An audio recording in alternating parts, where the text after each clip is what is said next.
সাদাকাতুল ফিতর বা জাকাতুল ফিতর বা ফিতরা আদায় করতে হবে শস্যদ্রব্য দিয়ে নাকি টাকা দিয়ে? সমস্যা আছে কি না, ভেজাল আছে না? এটা নিয়ে খুব কিন্তু কামড়াকামড়ি। এখন পবিত্র কোরআন এবং সহিহ হাদিসে কি আছে আমাদেরকে সেটা দেখতে হবে।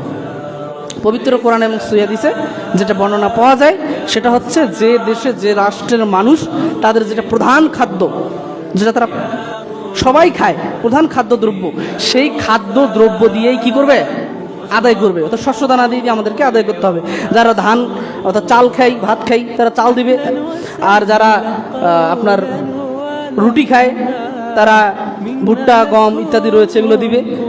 তো মূলত হচ্ছে শস্য দ্রব্য দিয়েই কিন্তু ফিতরা আদায় করতে হবে, টাকা দিয়ে ফিতরা আদায় করলে ফিতরা হবে না। যারা বলছেন জায়েজ, ও জায়েজের বলার অপশন নেই। কেন জানেন? একটা বিষয় আপনাকে বলি, আমরা সবসময় খুঁজবো কোনটা উত্তম জিনিসটা, সবচেয়ে ভালো কোনটা, তাই না? জায়েজ খুঁজে আমার কাজ আছে। আমাদের কি করতে হবে? উত্তম কোনটা? উত্তম হচ্ছে, সুন্নাত হচ্ছে শস্য দ্রব্য দিয়ে দেওয়া।